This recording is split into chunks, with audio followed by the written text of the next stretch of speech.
Big news for anyone who loves the history of D-Day. Matt McLachlan Battlefield Tours has just launched a brand new tour that visits the D-Day beaches and lots of other sites in rural France, and all from the comfort of a luxurious cruise on the Seine River. Now, we ran this tour in 2024 and it was a huge success. It sold out in a matter of weeks. So now we've rolled it out again for 2025. But this time, there'll be 3 departures in June, July and September, giving you 3 times the opportunity to join us. The cruise is on board the luxurious Amadeus Diamond and begins and ends in Paris. Over 8 days, you'll enjoy the history, scenery and culture of the beautiful Seine River. But as an exclusive offering just for our passengers, you'll enjoy 2 full days touring the D-Day landing beaches in both the US and British sectors, plus daily seminars on board the ship that unpack the history of D-Day. And like all our tours, you'll be hosted by one of our expert historians who'll bring the story of D-Day to life. And if you've been on one of our tours before, you'll know that our historians really are the best there is. This is an exclusive cruise and places are extremely limited.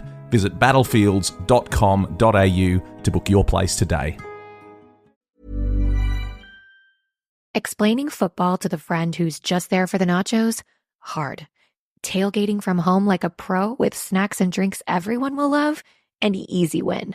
And with Instacart helping deliver the snack time MVPs to your door, you're ready for the game in as fast as 30 minutes. So you never miss a play or lose your seat on the couch or have to go head-to-head for the last chicken wing. Shop game day faves on Instacart and enjoy $0 delivery fees on your first 3 grocery orders. Offer valid for a limited time. Other fees and terms apply. It took a lifetime to find the person you want to marry. Finding the perfect engagement ring is a lot easier. At BlueNile.com, you can find or design the ring you've always dreamed of with help from Blue Nile's jewelry experts who are on hand 24/7 to answer questions, and the ease and convenience of shopping online. For a limited time, get $50 off your purchase of $500 or more with code LISTEN at BlueNile.com. That's $50 off with code LISTEN at BlueNile.com. A Living History production. I'm Matt McLachlan. And I'm Pete Smith. We're battlefield historians who love nothing better than getting out and walking the ground where great battles in history took place. And now we'd like you to come with us. Every week, BattleWalks will take you to one of the great battlefields of Europe. As we walk the ground, we'll dig through the pages of history. We'll uncover the secrets of the battlefields, and most importantly, we'll tell the stories of the people who fought and died there. Welcome to BattleWalks. Hello and welcome to BattleWalks. We are back after a little break, and thank you for joining us again as we walk the great battlefields of Europe. Thank you for contacting us. We had so many people coming back to us during our short summer break asking when we will be back and telling us how much they enjoy the podcast. So thank you so much for that. It's always great to get feedback. So please keep doing that. Send us your comments on Facebook, send us tweets via Twitter, and just let us know you're out there and that you're enjoying the show.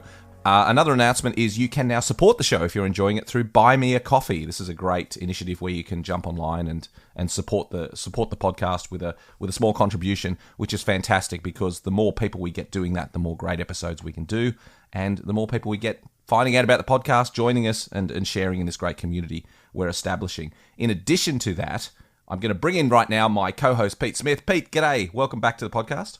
Hi Matt, great to be back. Having had a nice break, a nice summer's break, but great to be back again. Well, you're living over there in the good weather, mate, so I'm glad you're making the most of it. And it's exciting for us. Another announcement while we're doing these housekeeping things is that you're going to be leading tours for us out of the UK for our UK passengers. Hopefully it won't be too long before our Australian passengers can get back over and start visiting the battlefields. But for our UK listeners who want to visit the battlefields, they can go with you now. We have tours available with Pete Smith walking the battlefields of the Western Front. It's very exciting. Well, I'm certainly looking forward to it. It'll be nice to take some Brits around, as well as our regular Australian clients. So yeah, I'm really looking forward to getting back out there again.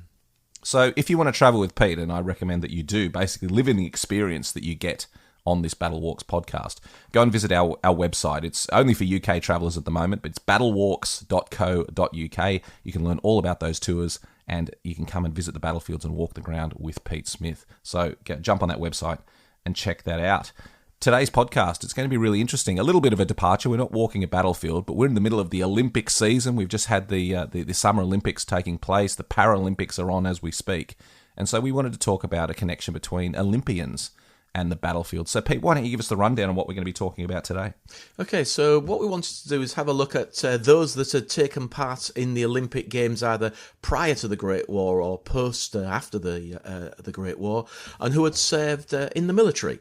So I just thought it was a great idea. Sadly, not all of them will make it through the Great War, but it just seemed like a good thing to do, to have a look, because it's the early days of the Olympics, have a look at those early days of the Olympics and also some of those athletes that took part in one way or another in the Great War.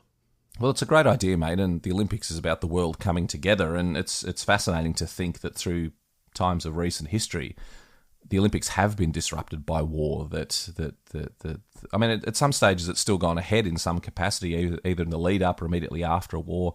But the Olympics were disrupted by war, so it's always fascinating to me, the link between sport and war as well, is that you tend to get it tends to be seen by a lot of the soldiers as the ultimate sporting event is to go off and fight in a war. So there's always been a very strong connection between sport and war, and we're looking at a couple of we're focusing on Australians for this episode, but a couple of very prominent Australians who went off and not only served in the war but also participated in the Olympics. Yeah, I think it was interesting for me to have a look at some of the sports within the Olympics. And when you start looking at them carefully, you realise that there is a big element of kind of military skill. You know, that there's obviously always been shooting, the skiing, and just so many things. That some sports don't exist anymore. There was the tug of war. Swinging clubs. So club swinging, it's something that was done in the military. It was done by civilians to keep you fit, but it was definitely had a military feel to it. So there was an awful lot of the sports had a distinct military feel.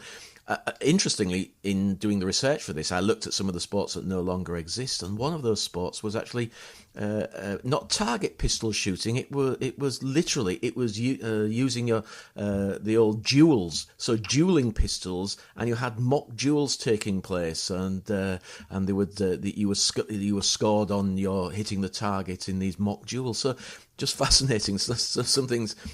They even proposed, I think one of the more interesting ones, they even proposed, and this was just after the First World War, throwing the hand grenade, lobbing the grenade as would this be a great Olympic sport? And I think too many people have been throwing grenades in the First World War, so they decided not to go ahead with that sport. Just extraordinary. And I mean, we see things as well about at the start of the First World War, there was a big push to join the Sportsman's 1,000. You know, get out, and if you're a sportsman, this is the ultimate challenge for you, to join up with other sportsmen and put down the golf clubs and jump out of the pool and head off and prove your worth on the field of battle as opposed to the sporting field. So there's always been this very strong connection. And it's amazing when you read Victoria Cross citations about how many of the men that achieved great things on the battlefield had been captain of their local football team, or an athlete before the war, or a great runner. It just seems a theme that meanders through this history. So I think this is going to be a really exciting way to look at the Olympics in a bit of a new light. Yeah, I think it's fascinating. And going back to those posters, the recruiting posters, I mean, what a fantastic thing to collect. I love them. I haven't ever been able to get the money together to buy some of the posters that you can get. But yeah, that sporting theme runs through an awful lot of the recruiting posters. Another thing to say as well, of course, is that a soldier's life on the Western Front or elsewhere in Egypt or wherever he may be, both prior to the war and after the war and during the war, there was a massive element of sport, because to keep the men occupied, and what they're trying to do is keep them away from the women and the booze, but keep them occupied behind the lines, organise some sports games. And so there were some great sporting occasions that took place behind the lines during the war. I was reading a war diary the other day, and of one of the units, and actually went into the months after the end of the war. So this was the time when they were kicking around in the UK or in France, waiting to be sent back to Australia. And there was a lot of sporting events taking place at that time. And for example, the Australian Corps taking on the Royal Flying Corps in a game of rugby, and defeated the Australians won 42-0 against the Royal Flying Corps, and the Air Force, as it was at the time, the Royal Air Force, and just extraordinary the engagements that took place. All they seemed to do in that year after the war ended, before they got back to Australia, was kick a ball around and play sport, because there was bugger all else for them to do. Exactly, and there had been some quite severe riots. Certainly, one of the more severe riots with the Canadian soldiers, and actually some Canadian soldiers were killed. They were shot by actually British soldiers trying to put down the riots. So that there had been riots both in France here and in Britain, and so it was thought that sport would counter that. While the men were kicking their heels, waiting to be discharged and sent back to various parts of the empire. That sport would hopefully keep their mind away from other things, and so yes, sport became a very, very important in that period as men kicked their heels waiting to be discharged back home. Well, let's get going talking about some of these historians. Who are we going to start with? Well, I wanted to start with somebody who I've got to know very well over the years, metaphorically, of course. He's long since gone, but Cecil Healy. He was an Olympic swimmer prior to the Great War.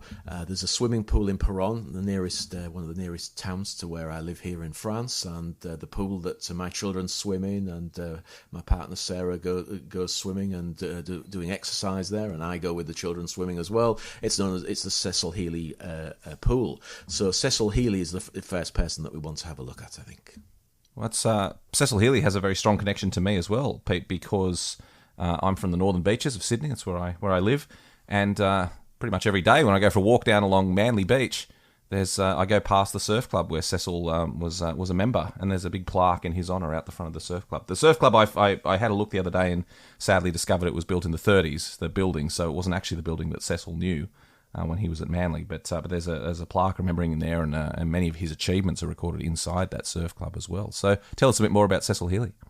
Yeah, well, I'll just go over that the surf club's issue, interesting issue, because in doing the research on Cecil, then I became very much aware that he'd been involved in the surf clubs close to Manly, and I certainly, just reading between the lines, and you could probably expand on it a little bit, Matt, is that there was obviously a lot of rivalry between the surf clubs, I would guess, and he joined the East Sydney Amateur Swimming Club. And the North Stein, is that the way you say that word? Stein? Stein. North Stein. And I always say it wrong. You can guarantee if there's a way of saying it, I'll say it wrong. So he joined their surf life saving club, and was also a gold honour badge holder of the Manly Surf Club in 1907. So he was involved in several of the surf clubs in the area. Well, it's interesting discussing those surf clubs because Manly is where I first lived when I moved from the bush many years ago, 25 years ago. And so it's quite well known in the Manly area. But it's interesting. It's a long beach, Manly. It's about 1.5 kilometres long, so about a mile long. And there's 3 surf clubs on that stretch of beach. And, today it's not such a big deal because everyone's very friendly and gets on very well. But you're right. Back in the day, there was quite a rivalry. So there's the main surf club, which is at South Stein, which is the one that is generally just referred to as Manly Surf Club.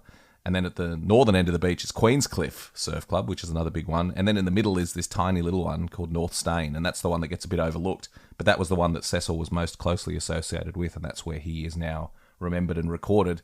And it's a cute little building. It's the only original building dating from the 1930s. The other surf clubs are very modern. And it's a cute little spot right in the middle of Manly Beach. Very overlooked when it comes to surf events and sports.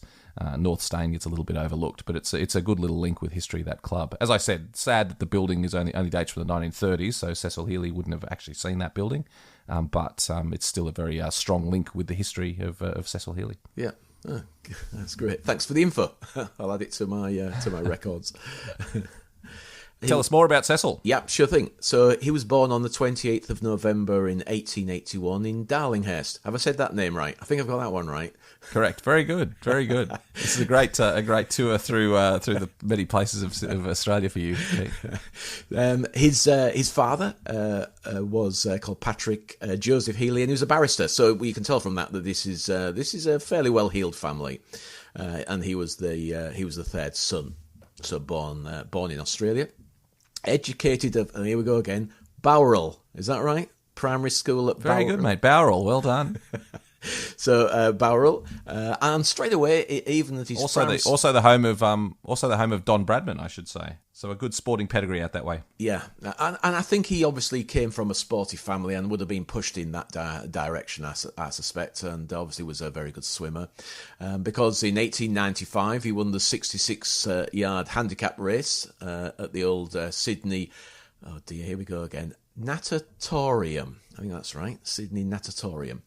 And it's a word I'm not familiar with. Natatorium. Yeah, I don't know what that means actually. What the heck is a natatorium? Anyway, so straight away involved in swimming, and he's going to both continue after his primary school. He went to a college in Sydney. Go on, Matt. What's this college called? St. Aloysius. He went to. Thank you. We were discussing this earlier about how I pronounce this name.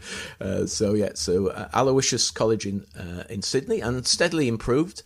And in 1901, with others, he won the 500 yards. I keep struggling with this because it keeps changing from, when I was researching this, from yards to metres. So I'm going to do it in both in this case. 500 yards, 455 metres, flying squadron team race. And this is in the New South Wales Championships, and this was the first time of many that he was successful. His team won that competition, and he was involved in middle distance racing, and so it's ongoing. It's ongoing. I'm not going to read out all of his awards as we slowly work our way towards eventually him being involved in the Olympics. Interestingly, one of the guys that he was regularly racing again, and we're going to be talking about him during this podcast as well, is Frank Burrapair, who was also a swimmer, and Healy and him very often swam against each other. So by the time we get to the 1912 Stockholm Olympics, going to take place in Stockholm, he was considered to be one of the world's best swimmers. So you get the idea of how his fame has slowly spread around the world, and eventually, as I say, by 1912, seen as one of the world's best swimmers. So, Stockholm, 1912, and he became part of the gold medal record-winning 4x200 freestyle relay team. So he's part of the relay team.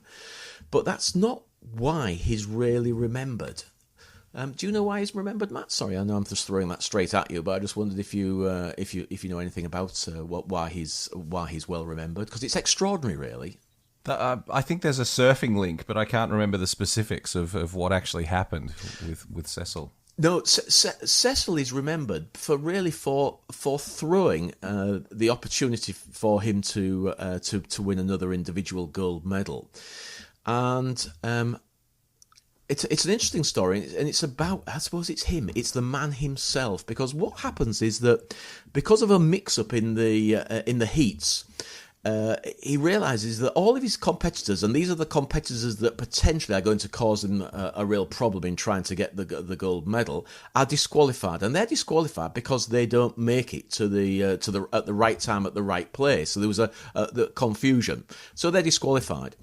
Which would have put Healy as almost certainly he would have won the gold medal because all of the people that were his main competitors, and the most important one was a chap called Duke Kahanamoku. I have no doubt that I am saying that wrong. I'm going to try again. Kahanamoku. That's what it looks like anyway. And he's an American, and he's going to actually win the gold medal, but he was one of the ones that had been disqualified for not turning up. So they appeal, and they have their appeal turned down. They appeal. They're nearly all Americans. I think they're all Americans apart from one, and they have their appeal turned down. And he goes back and appeals on their behalf, and basically says, "I will not swim if you do not reinstate them." And so these guys are reinstated into the final, and he gets the silver.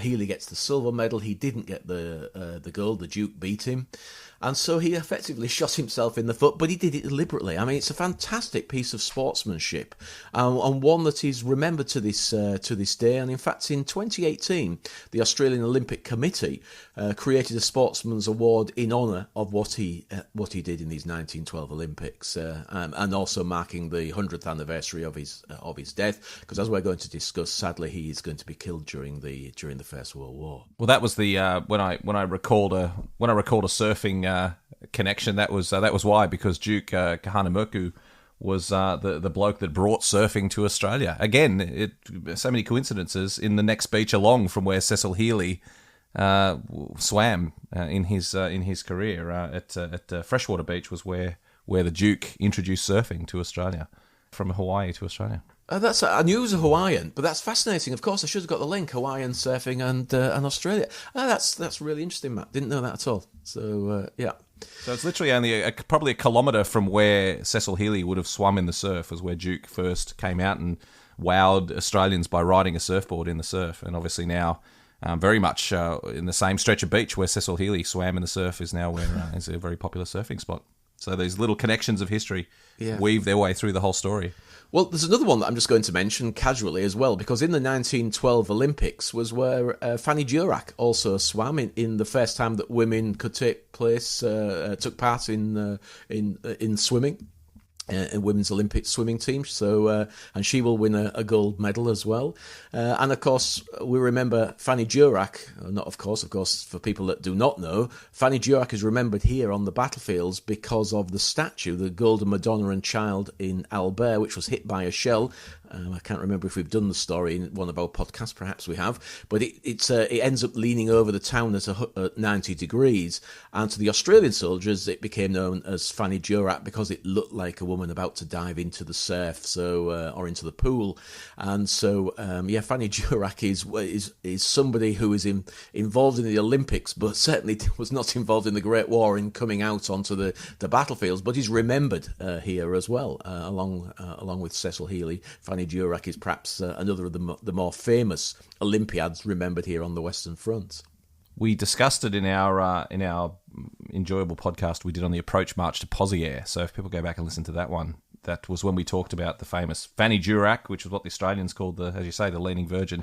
It's interesting. I think I probably mentioned at the time as well that when they built the Olympic Stadium and the Olympic precinct out at Homebush for the 2000 Olympics, and they named all the streets, all these new streets, after famous Australian Olympians. They did name a street after Fanny Durack, but obviously their sensibilities got the better of them because they ended up calling it Sarah Durack Avenue, which was her first name. The reason she was called Fanny, of course, is her second name was Frances, which is where the Fanny came from. But obviously it was too much to name a street Fanny Durack Avenue, so they called it Sarah Durack Avenue, and then from then on no one knows who the hell they're actually talking about with the street because she was only ever known as Fanny Durack. So it was a bit of a curious one, but there we go. So when you go down Sarah Durack Avenue, it's actually the connection is to Fanny Durack and the Leaning Virgin of Albert. Matt, I'd just like to say, I think you're getting almost as good at myself as going off on strange tangents. We're both getting good at it. We are indeed. We are indeed. We need some sort of bell or some sort of chime so people know that there's an obscure tangent coming up. I think that's part of our charm, Pete, that we wander off all over the place. We've often said it that listening to this podcast is a little bit like sitting down and having a beer with Pete and I, and just the stream of consciousness that comes along. So I think our loyal listeners will forgive us for that. Yeah, I agree. So on to his military career. I found this quite interesting. So you would imagine with his education, his standing within the country, that he would have immediately gone for a commission and joined as an officer. And he doesn't. And in fact, he doesn't enlist until the 15th of September 1915. And he's 32 years old, so you have to think that most of the guys that are joining are 18 or less, and so he would have been seen as a seriously old guy in some of these battalions of very young men. The only exception potentially being the officers, and it's perhaps one of the reasons why he wasn't placed instantly in an infantry battalion, and he actually worked at the 2nd Divisional Base Depot in France. And he was the regimental quartermaster sergeant. Now, interestingly, that puts him almost above a lot of the junior officers. He's the equivalent of God.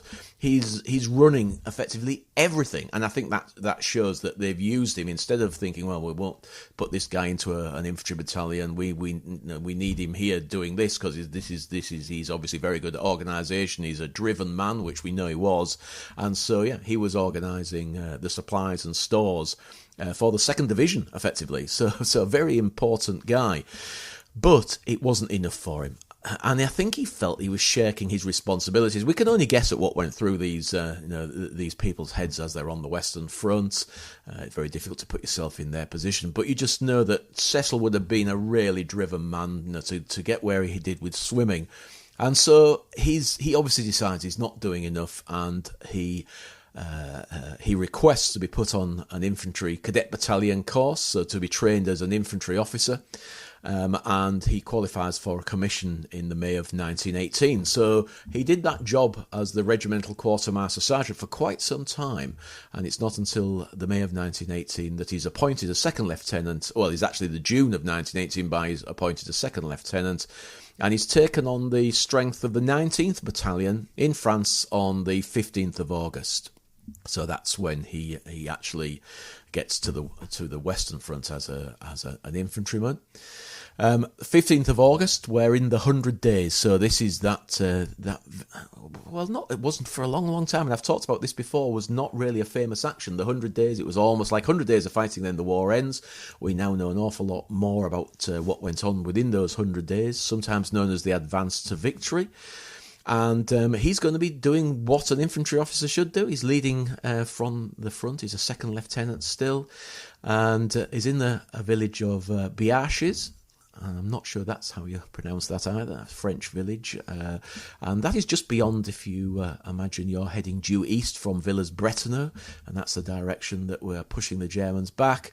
And he is, sadly, he's killed while leading his men in an attack against an enemy machine gun position, and he was shot in the head and killed outright. And this is the really sad bit. After being on the Western Front but behind the lines for all that time, he was literally in the line with his battalion, his infantry battalion, for just 2 weeks before he was killed. He was buried in a field, and it's described as 3/4 of a mile northwest of Biaches and 1 3/4 miles west of Peronne, and a wooden cross was erected. There is, in the Australian War Memorial, a photo of his battlefield grave, and that was taken on the 21st of September in 1918. And we can see it's not your standard boring, that's not a very good word, it's just standard cross. So a standard cross, aluminium stamping with the wording on of who you are. It wasn't that at all. This was a very fancy, well-made cross, almost certainly made by the pioneer section of his battalion. And we know from reading the diaries of the battalions that that's what they did. They went back and put up better crosses than the standard war graves cross produced by the grave registration units, and that's what they did on his grave. Now, I don't know whether his body was then lost at some stage and discovered later on, but it's not until 1926 that his body was exhumed along with 4 of his men killed at the same time. So in other words, it's a battlefield burial. They were put together and they're all exhumed together in 1926, and he rests in Asvilliers New British Cemetery, and that's where him and his 4 men that died with him are buried today, or we can go and see him. He remains the only Australian Olympic gold medalist to lose his life in the line of duty. So he's the only gold medalist that was actually killed during the First World War. And actually, that may be in the line of duty. I'm not quite sure what period that's covering. I must have taken that out of a book somewhere along the line. I didn't scribble down whether that's First and Second World War, because the line of duty implies that possibly he may be the only one. I'm sure somebody will know. Somebody will put us right. But certainly for the First World War, he was the only Olympic gold medalist to lose his life in the line of duty. As I say, he's not forgotten. His name is outside the pool where we go swimming. And in fact, every year they have a competition known as the Cecil Healy Challenge. Now, sadly, in this terrible period we're going through at the moment with the COVID, they've tried to run it this year, but there's so many restrictions, there's so many issues here with people not having their jabs and the wearing of masks that they can't get enough people to take part in it. Sarah, my other half, she'd put a name down for it, but not enough, and so it was cancelled again for the second time. So the Cecil Healy Challenge, hopefully we'll try again next year, and that normally consists of it's a walk and a swim, so it's part walk, part part swim, and it would have been the 103rd anniversary of his death this year. I know he's on the Manly War Memorial. I'm sure you've seen him, Matt. You must have had a look at his name on the Manly War Memorial. I have indeed. I've seen his name both on the War Memorial at Manly and also at the Lifesaving Club. Of course, he's very well commemorated there in two Lifesaving Clubs, both Manly and in North Steyne. The two clubs about a kilometre apart from each other. Yeah, he's also commemorated on St Aloysius College's Roll of Honour, so he's there as well. And I believe he's commemorated on the Healy Shield for Lifesaving in New South Wales, so that must be given yearly, presumably, as well. So that's Cecil Healy. I don't know if there's anything else you want to add about him, Matt. I think we've done him. Well, it's such a great story, and he's not particularly well known in Australia. He's known in very small circles. Obviously, in Manly, he's very well known. He's known for people who know their Olympic history. He's well known. But I think it's fascinating. There's another small connection with my family because he was killed. Well, he was killed in the lead up to the Battle of Mont St Quentin, which was the most famous action that took place at the end of August, early September 1918, and one of the most famous Australian actions. And this was a small action leading up to that. So he's generally considered to have been killed at Mont St Quentin. And the men from my hometown in West Wyalong enlisted into the 20th Battalion, and Mont St Quentin was their most famous action. So Mont St Quentin for my family has always been an iconic battle, one of the most, the one that we're most drawn to on the Western Front. And it's fascinating that we moved from West Wyalong to Manly, and when we got to Manly, one of Manly's most famous sons was Cecil Healy, who'd been killed at that same battle. So, again, the ripples of history just travelling along and connecting us all. So, yeah, Cecil's someone who's very important in my world, and someone who deserves more research done about him. There's been a couple of books written about him, but there's always room for more research. So if you've enjoyed hearing Cecil's story, I would certainly encourage you to go out and learn more about him. Just a great all-round bloke, a great Australian, a great soldier. Interestingly, I just add one little aspect. Asvilliers, where he's actually buried, is quite away from Mont St Quentin and from, in fact, where he sadly lost his life. And I think that's partly due to when he was found, because he was found quite a little while after the war. Then there was felt to be no compunction to bury him close by, and so it's one of the cemeteries that would have been an open cemetery that was still taking bodies, still taking the remains of soldiers.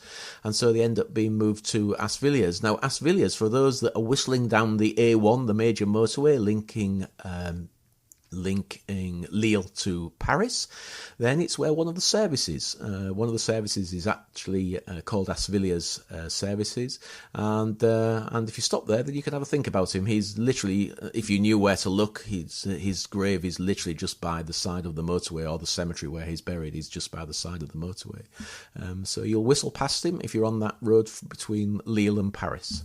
And when you say services, Pete, in Australia we'd say a service station, so services for your car, for petrol and food, which are so important when you're travelling through the battlefield area, because it's sometimes the only places in these obscure locations where you can get a cup of coffee and a sandwich. So the motorway services become your best friend, and in the very French way, they're exceptionally well done. The quality of the food and coffee and everything you get there is far beyond anything we would see in Australia.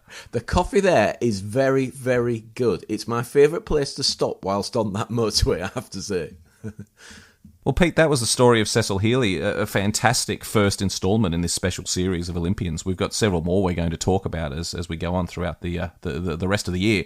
So tune in to hear more about that. But Cecil Healy, a bit of a personal hero of mine, and just someone that I think set off this series very, very well. A great Australian, as we said, a great Olympian, and a great soldier who sadly gave his life, like so many of these bright young men did during the First World War. Yes, I'll just give you an insight into who we're going to have a look at the next time when we cover one of the Olympiads, and that's a chap called Claude Angelo. And if you think Cecil Healy wasn't particularly well known, you wait till we start talking about Claude Angelo. Even very, very interesting chap. Well, thank you for joining us. Now that we're back on BattleWalks, next week we'll be walking a great battlefield of Europe once again. We're looking forward to getting out in the field and virtually walking a battlefield. And don't forget to support the podcast if you like what you hear on Buy Me a Coffee /BattleWalks. You can go there and contribute if you want to. And Pete, thank you so much. It's been a pleasure. It's really good doing these occasional specials, and we look forward to getting back next week and strolling the battlefields, mate. Thanks for joining us. Looking forward to it, Matt. It's been good. Nice to be back.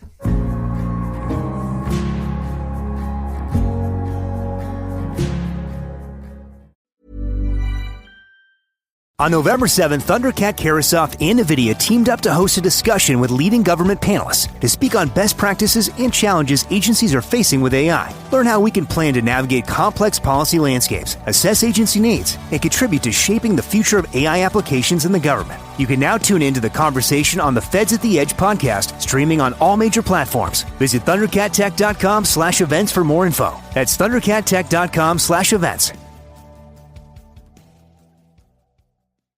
Imagine what's possible when learning doesn't get in the way of life. At Capella University, our FlexPath learning format lets you learn on your own schedule.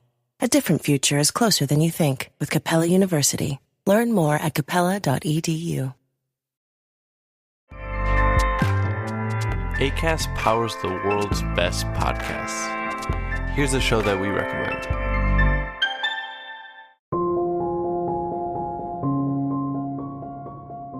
Have you ever wondered if there is a dark side to your neighbour? The cashier at the supermarket, the delivery driver, the person that sleeps beside you. Examining those cases that are scarily close to home, the award-winning podcast They Walk Among Us explores both lesser-known crimes committed by seemingly ordinary people, along with diving deep into those cases splashed across the headlines. They Walk Among Us has been praised by The Guardian, who called the show a cult hit. The Financial Times referred to it as sharply written, and the New Statesman labelled it the mysterious true crime podcast that'll keep you up at night. Listen to They Walk Among Us on Acast or anywhere you listen to podcasts. Acast helps creators launch, grow, and monetize their podcasts everywhere. Acast.com.